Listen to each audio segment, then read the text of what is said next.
Well, about that time, isn't it? So, number 4, we are on to. And we got a interesting one this week.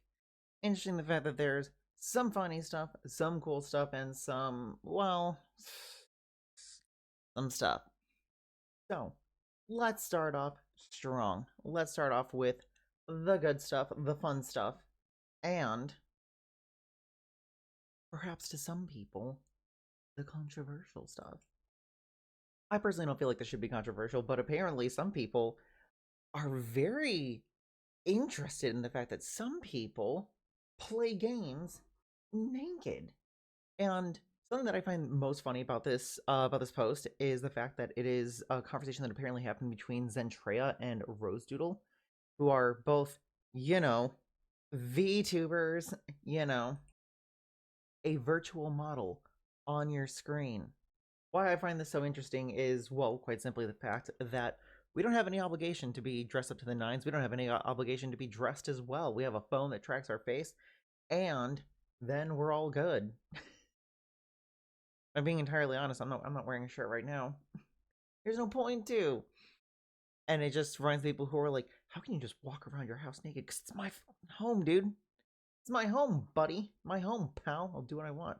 Truth be told, I will put on like underwear and like a baggy t-shirt or something if I'm going to the kitchen because I do have roommates. But other than that, yeah, no, I just chill in as much or as little clothes as I want. It's usually as little clothes, especially during the summer. It's out. But yeah, no. Shout out in the comments if you're the kind of person who likes to just be chilling naked at home while you're sleeping, whatever. Naked sleepers, pop off. Next up in my feed is technically cheating because it's not in my Twitter feed, it's in my news feed. But it is something that I'm very much interested in. It's something that I talked about in my Discord server, and it's something that I'm going to talk about now, and that is Frostpunk 2. Hey, so Editor Bappy here. I kind of realized afterwards that I missed one of the things, as in like the main thing that made me want to talk about Frostpunk 2, and that is the fact that they released a new trailer. It's an absolute tease of a trailer because it's a minute long, but it keys in on some things that they talked about in interviews in the past about how there's going to be like shifting political systems and all that stuff, and it's going to move away from focusing solely on survival and more on helping society to regrow and expand, and how different factions pop up in light of humanity's survival and are suddenly like, okay, yes, this is all well and good, but here's the part where we get what we want, right? Which is very interesting, but also very agonizing because we just periodically, just like every several months, get some little tiny teaser trailer, some little snippet of what the game's gonna be like. It's like the world's longest edging session, and I'm really ready for it to be over. However, we're not quite there yet. However, they did say that the gameplay trailer is right around the corner. So hopefully, we're going to know more about how Frostpunk 2 is going to look in game pretty soon. And the release date is set for 2024. So I believe it's first half 2024. So should be close. I'm really excited, and I'm going to be streaming it today. Well, I'm going to be streaming it today, assuming you're watching this the day it comes out. If not, then, well, sorry, but the VODs will be there for a bit.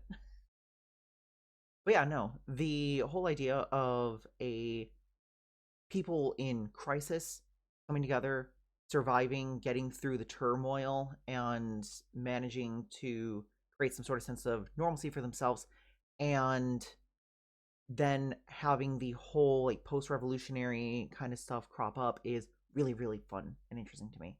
I'm gonna let Past Spaffy get back into this because this is the part where they are actually on the thread of what we were supposed to be talking about in this part of the video.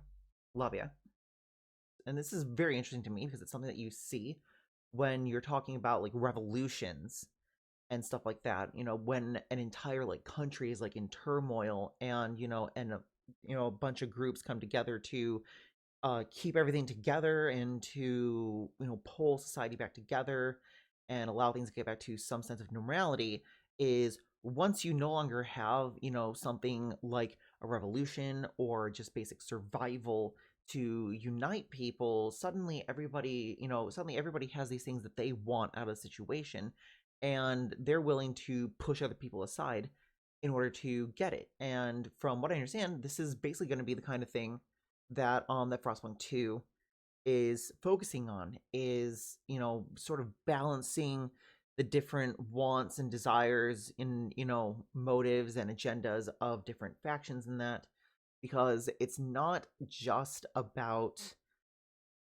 making sure that everybody survives, is that it's about making sure nobody screws over the entire city trying to get what they want. And this is a topic that I really, really love. And if you love it too, there is an amazing YouTuber, Timothy Hickson, who runs Hello Future Me. He is an accomplished author. He's done years of video essays on different topics of writing and everything. And he actually touched on this topic in some video essays on revolutions, which shows both how revolutions can fall apart in the aftermath, with the whole splintering factions thing that I discussed, but in a lot more detail. He also discussed how fascism tends to fall apart and be subsumed by revolutions, and the ways that and the failings that happen on that side of things too. And I would definitely recommend his works. If you prefer books, he has compiled a lot of his lessons on writing into his on writing and world building books, which he has 3 of now. Third one just released. However, speaking of citing and crediting and recommending creators who inspire you, let's talk about a video that was brought to my attention recently. And by recently, I mean today. I'm certain there are many of you who know exactly who is right behind me, and that would be H Bomber Guy. So, I won't be doing a reaction video to this, 1, because it's not really my thing. 2, even if it was, I don't really have enough to add to the topic. And lastly, but most certainly not least, the video is 4 hours long. The video I'm referring to, as you can see in the corner, is the Plagiarism and YouTube video by H Bomber Guy. And, well, the only reason that I'm touching on it in a video is because essentially the last half, yes, nearly 2 hours of the video, is related to a video essayist that I have spoken highly of both privately and publicly, that being James Somerton. I had heard rumors and discussion of what I thought to be past drama, but this new video very much disillusioned me to the idea that it was all in the past, and indeed, that it was only 1 or 2 claims. It's more. Like, a lot more. Like, James, do you have an original idea in your head? I won't sit here and recount the deluge of plagiarism accusations made against him. I think H. Bomber Guy does an amazing job of addressing claim after claim and even pointing out things that he noticed while reviewing hours upon hours of James' content, and I definitely recommend you watch his video on it. Even if you think you've heard all the accusations, to my understanding, H. Bomber Guy has found things on his own, things that were not told to him, but things that he found just by checking, again, hours and hours of content. Both content that is still live, content that was taken down, content that was re-uploaded, content that was taken down, re-uploaded, and then taken down again. There is a lot, and he does an amazing job going over it. There are 1 or 2 things I want to bring up, and one is very personal to me. I can't tell you how I missed this, if I stopped the video early and never got around to finishing it, if I had it on as background noise while I was working a late shift and I was just tired, but however I did miss it, I heard it loud and clear when H. Bomber Guy brought it up. Running alongside commentary of James's seeming hatred for straight white women who invade queer spaces and the straight white women who attack him and his content, citation needed, He also erases queer identities to easily lump people into the straight white woman category. This includes Becky Albertalli, I hope I pronounced your name right, I'm very sorry if I didn't, author of Love, Simon, who was rather violently forced out of the closet. And I say that because she was heavily abused by queer people who thought that she was a straight white woman invading the queer space. And she's not, and she wasn't. She was a closeted bisexual. And she was forced to out herself because she was being harassed for what people assumed she was. People like James. She is now openly bisexual, and she had come out before James started on the video where she was mentioned. He also unqueered Rebecca Sugar, the creator of Steven Universe, who has spoken in interviews about how their approach to the gem's gender was influenced by their own identity as a non-binary woman. However, I think the most heinous example is how N.D. Stevenson, who created She-Ra and Nimona, was lumped in as a straight white woman. N.D. Stevenson, Nate, or Indy, is a trans man. Trans men already struggle so much to be seen, recognized, and respected that despite Rebecca having a near identical identity to me, it's Indy's treatment that just burrows under my skin. Trans men need far more recognition and respect, and hearing a prominent queer YouTuber disrespect him like this is just plain disgusting. But this shouldn't be a surprise. Trauma Guy brings up a number of queer creators that James has plagiarized, plainly stolen content from. The fact that he will take ideas and present them as his own while talking about the sad reality of queer erasure, even plagiarizing the comments on queer erasure, should fill James with revulsion. But this is a man who has abandoned any sense of shame a long time ago.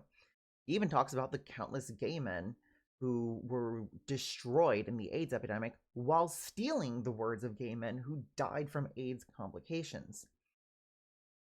Now, I probably wouldn't be including this in a video if it weren't something so personal, and if it weren't for the fact this is a man I openly praised and promoted in my professional capacity. Well, as professional as you can be when you've been quoted as saying, "Thank you for sucking ass finally," and talk excitedly about drinking energy drinks with suggestive names, let's say. So let me just wrap things up with a neat little bow and say that while James Somerton is a very prominent video essayist, especially in the queer YouTuber space, he's not the only one. And if you do anything, if a 4-hour video is too much, I completely understand. And if the 2 hours that H Bomber Guy spends talking about James Somerton is too much, I also understand that.